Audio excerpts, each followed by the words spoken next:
This is Chilago Beach, One Arm Point. I haven't seen any crocodiles. Would you believe about a minute ago or less I was standing on dry sand here, and that's how fast the tide's coming in. Oh shit, my hat. Oh well, keep my head cool I guess.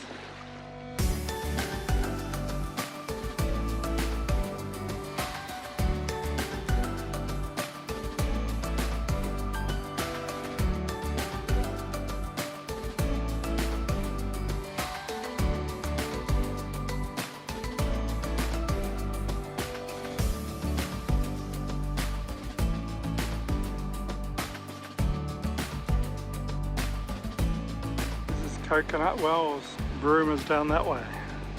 Apparently you can drive all the way along the beach to here.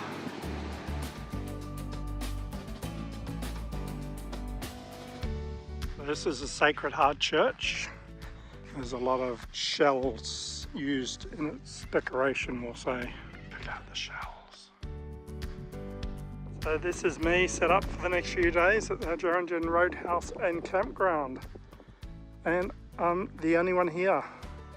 I'm really impressed with the facilities, ultra modern in here, barbecue inside and out, fan going, like communal fire pit, laundry, toilet, and 3 showers, all stainless steel, plenty of room in the change area. How good is that? How modern? Pretty impressed with the green grass with all this around. And as I say, I'm the only one camped here because who else would come up the Dampier Peninsula in this weather? End of season. So they've given me a good price actually. Unpowered $35, powered sites are $55. So a big difference in the cost whether you're going powered or unpowered, but figure I got my solar, I got my batteries, might even try running the air conditioning tonight for a little while if I need it, off grid, which I haven't done before, so pretty impressed with how modern the facilities are here. Just down a bit of a dirt track, exploring as I do. It's getting a bit narrow, a bit sandy, so hopefully I'll get to an end where I can turn around and a good view of the beach. Or rocks, mangrove, something, crocodiles. This is Round Rock Lookout on One Arm Point. And that's King Edward Sound, so the tide's coming in. And I don't know if you can see the force of the tide already. Yeah, fairly strong current out there at the moment.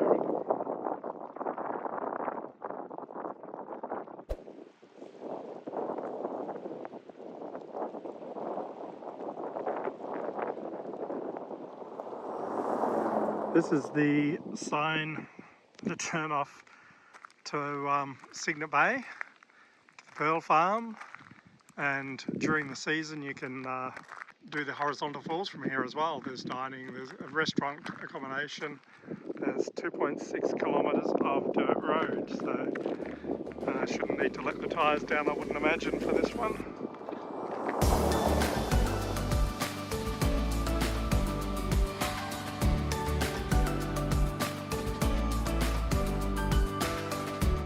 I've just been into Cygnet Bay for a bit of a look around. Got quite a few tours go from here. There's the Pearl Farm, of course, is the main attraction. But yeah, if you're up this way, definitely come and have a look. And the restaurant looks really nice.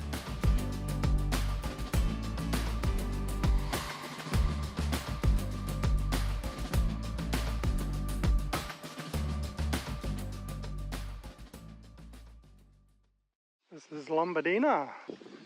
And the store here is closed. This is the bakery as well. There's wood-fired bakery, so I've ordered a loaf of bread for tomorrow. $8 for a loaf of white bread. Handmade wood-fired oven here. So it'll be interesting to see tomorrow how that comes out. Looking forward to it. There's a bit of a sand drive here over the dunes to get out to the beach at Lombadina. So I've got to sort of stick where these poles are. I've got to remember how to get back out.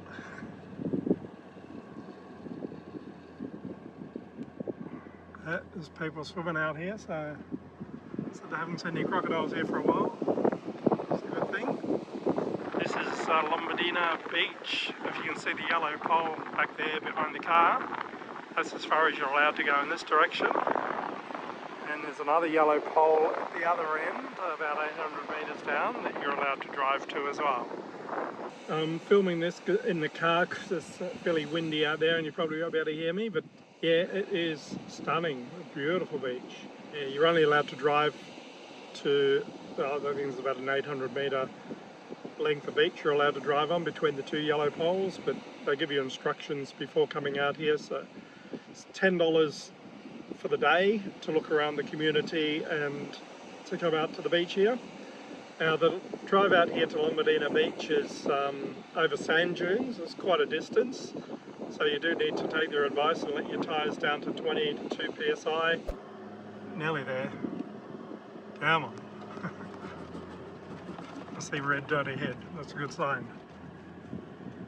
It's the deepest, softest sand that I've been on so far, and I was giving it a bit of a stick a couple of times, so yeah, just heed their advice and let your tyres down, otherwise you're going to be bogged.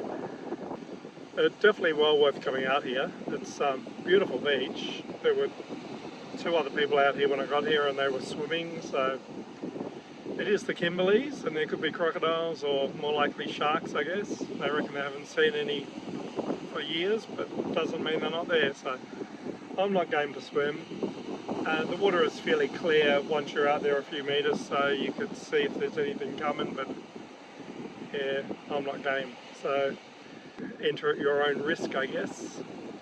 But yeah, definitely worth coming down here for a look if you're in this area of the Dampier Peninsula.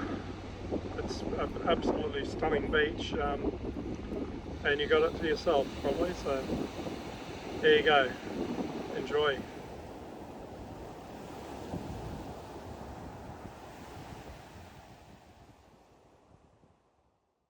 I'm here back at Lombadina, going to the bakery this morning to check it out. It's around about 6:30 now, and just want to see this wood-fired bread. I think it's the only one still operating that I know of. There used to be a whole lot of them around the Kimberley.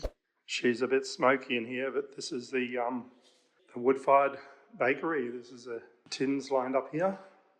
This was set up way back in the mission days. The dough's just resting on the bench, bread racks, and this is the oven. Check it out.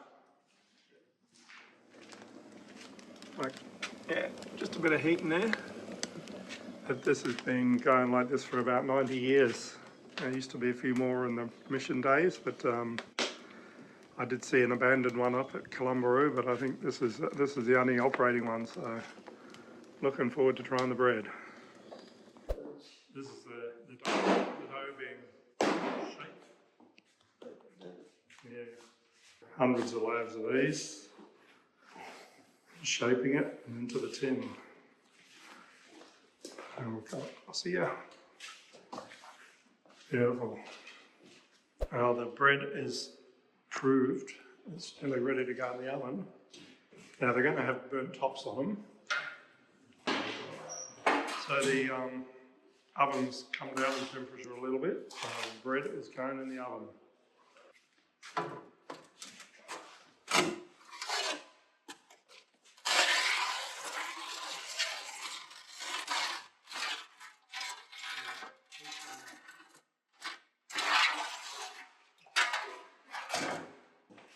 So about half an hour and she'll be ready? Yeah.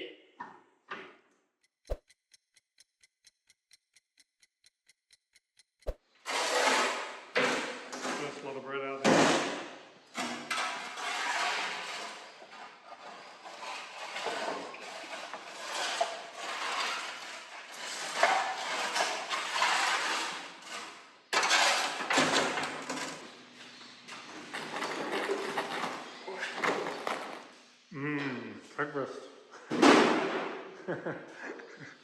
Just check out this bread, how good is that? Look at the crust on that. I'm looking forward to this. Delicious. If you're up this way, make sure you come and get some fresh bread. Monday, Wednesday and Friday during the peak season. I'm back at the caravan after picking up my loaf of bread for a late breakfast, having honey on bread for breakfast. Now if I was to bake that loaf of bread, I would say it's burnt. That's the way they do it up here. And it's delicious. Gonna slice it and make myself some honey on bread for breakfast. Okay, so the moment of truth. Wood-fired bread. Very good.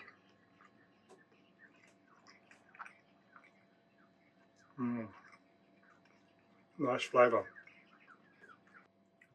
I can't say it's better than my bread, but pretty damn good.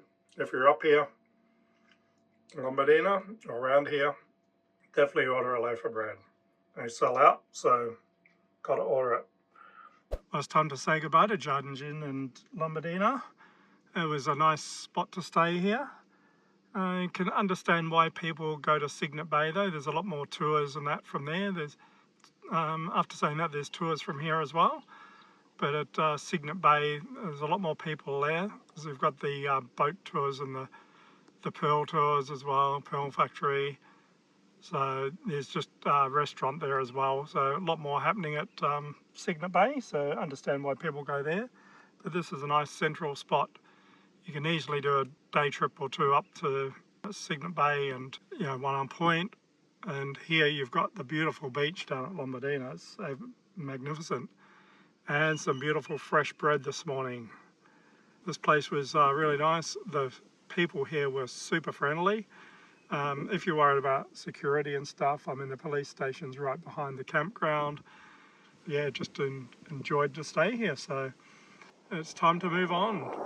I'm about to go into Middle Lagoon, and as you can see there's a couple of places are closed, so I'm hoping there'll be something open.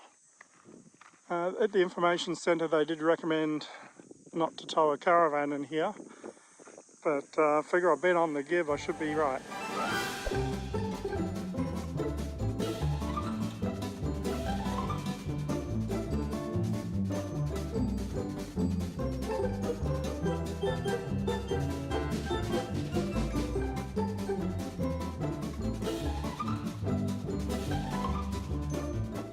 Flat number 9. As long as it doesn't rain, else I'll be stuck in there for a couple of weeks. Anyway, I've let the tyres down a little bit and gonna hit these corrugations and see how we go. As you can see, it's just like up and down like a roller coaster here. So I'm down to about under 30 k's an hour, 25. It's not looking like it's getting any better anytime soon. Now this is the entrance to Smithy's Seaside Adventures. So just drive in there, look for Smithy, and he'll send you on down to pick a campsite. There's a few around. You can camp up the top on the cliff. It's an easy walk down to the beach, or you can camp down the bottom, basically on the beach. I'm parked up under the shade there. It's getting fairly warm. So along the top there you've got camping all along there, and then there's more back here further with taps. Toilets and showers are over there. So you've got water taps along the front here as well. And if you can see down there on the lower level, there's water taps down there as well. But check out the view from up here. In the morning you got the sun on the red cliffs over there, and in the afternoon you got the sun on the red cliffs down that end. How's that for a beach? People are swimming in there. I'm not going to. I reckon I haven't seen a crocodile for years, but yeah, I'm not trusting it. I'm sure there'd be sharks out there as well. Just to let you know as well, I do get bats in the trees here at night, so I got to park under there for shade, but you will get bats in the evening, making a bit of noise. You got a gentle hum of a generator, but it's quite a way away. I feel like they're driving them out, so should all be good. Should be easy enough getting onto the beach. It might be a bit harder getting off, but the tide's going out. We'll go straight ahead, and then yeah, she's a bit soft there, but down onto the hard stuff.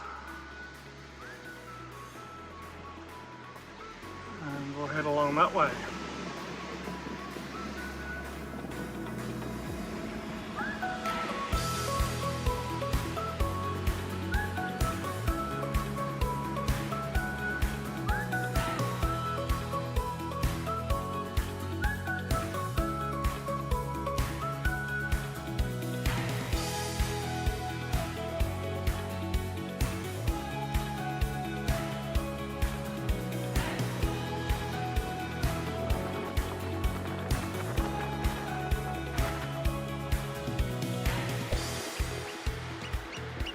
This is near Smithy's beach on the Dampier Peninsula. The colours of these rocks here and kind of reminded me of the Painted Desert a bit. I'm at the other end of the beach at Pender Bay, or Smithy's adventure camp. Yeah, the other end I decided to go bare feet, and that was sort of alright until I got to the sharp rocks, and then I got off those to come back onto the very hot sand, we'll say. My feet were absolutely burning.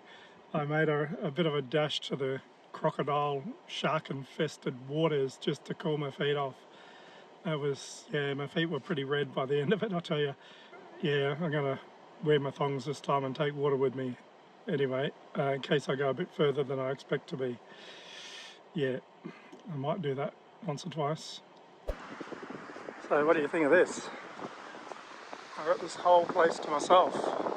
Well, this part of the beach. Pretty cool there, isn't it? It feels like you could just about be on another planet here. It's just really cool. I'm glad I came back here and explored this little space. Here goes my hat. Even I'm starting to worry about how close I'm standing to the edge.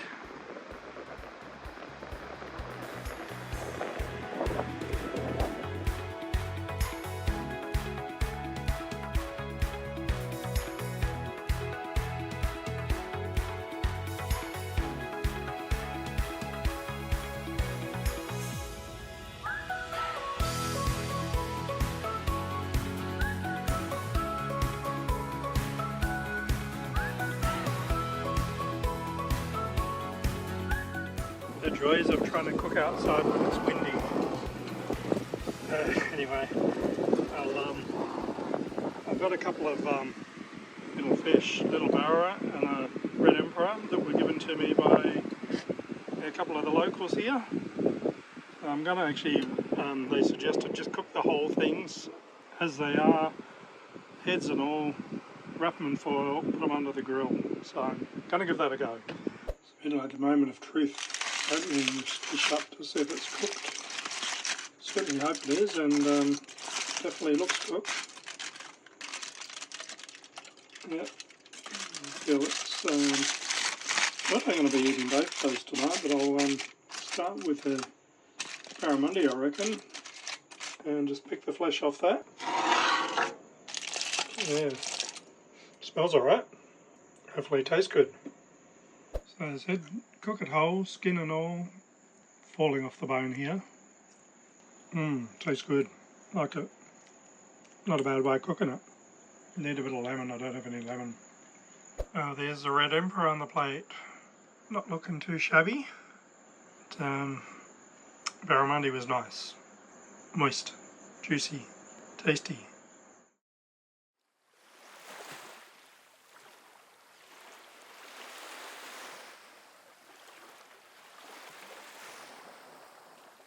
The road coming in's not great, it's a bit average. As you can see, the sand is fairly deep here.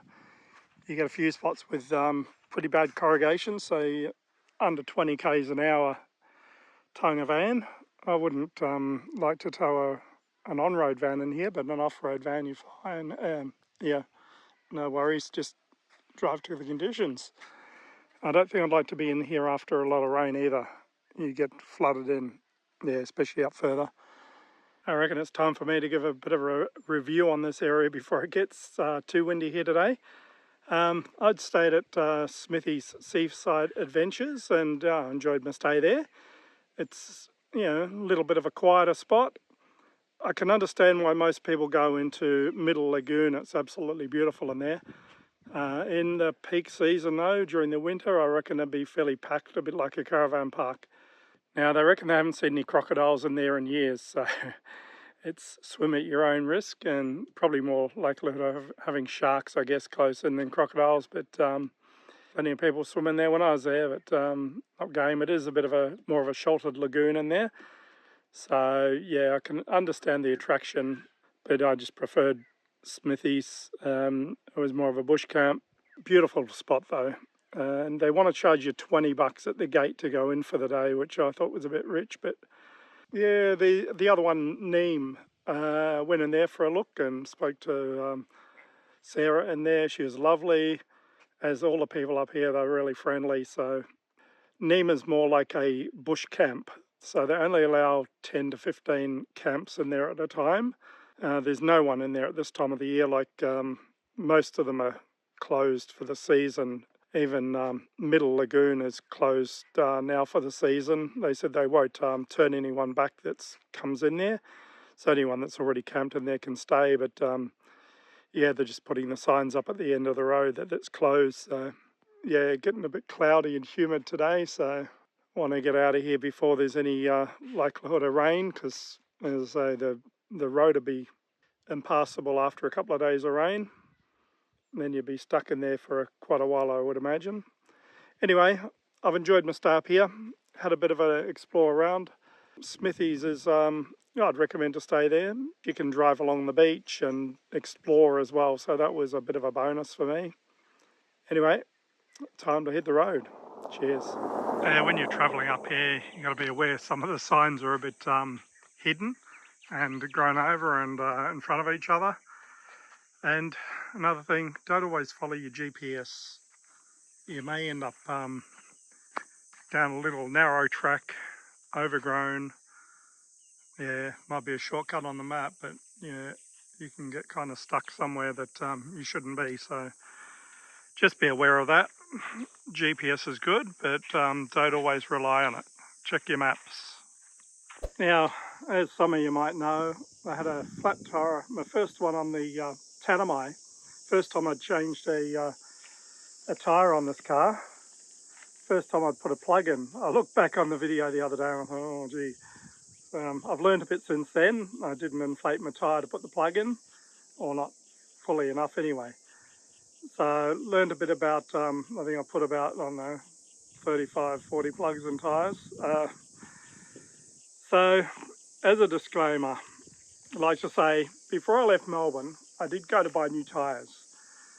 And the salesman talked me out of it. He said, the tyres you got on there, they'll be fine. I told him I was doing the Gibb and tell him, oh no, you wear these out first, you'll be good. He was wrong. I had a total of 9 flat tyres, 8 of them on the Gibb. Now these tyres, I wish I'd got new tyres and wheels and just kept these for back in Melbourne. Would have saved me a lot of heartache, a lot of time, a lot of money. And I bought, 4 second-hand tyres and 2 new tyres so far on this trip. So the tyres that come with the Land Cruiser, the Dunlops, it says AT25s. They're not really all-terrain, they're more road tyres. And in hindsight, like if I was doing this trip again, I would get a second spare wheel on the back of here. Anyway, I wish I'd got new tyres in Melbourne before I left, and I didn't. If I'm coming up here again, I'd make sure I had decent tyres. There's a lot of opinions on which tyres are good. Everyone's got their own opinions, which is fair enough. Otherwise, everyone would have the same tyres. So if I tell anyone I've had 9 flat tyres, first thing they say, what tyre pressure are you running? Got a fair bit of weight in the back of this. There's a long range tank, fridge, not that there's much in the fridge, but drawer system. So I was running 32 up to 35 in the back and about 30 in the front. When I was going to a tyre repair place, they were pumping the tyres up to 40. They said, don't run them too low, you'll get sidewall punctures. And I don't know if they were just trying to get more business, but everyone I spoke to said, no, you're running too high. Someone let their tyres down to 18, 20 on the corrugations. I thought that was too low, especially towing. Everyone's got an opinion. Some people don't let their tyres down at all. I'd have a heck of a rough ride, I reckon, on the corrugations. I was down at, less than 10 k's an hour, so, so some of the bad corrugations, definitely under 20.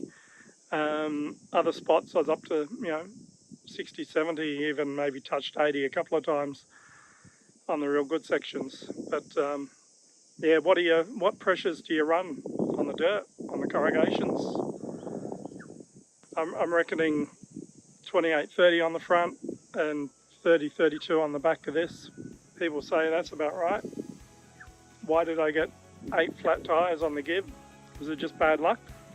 Or was it the crap tyres I was using at the time? And cost-wise, I would have been better off buying new tyres before I left, but I didn't. I could have got new tyres at Allenbury Station, but they were $725 a tyre, and that was replacing all 5. But, oh, that was a bit steep.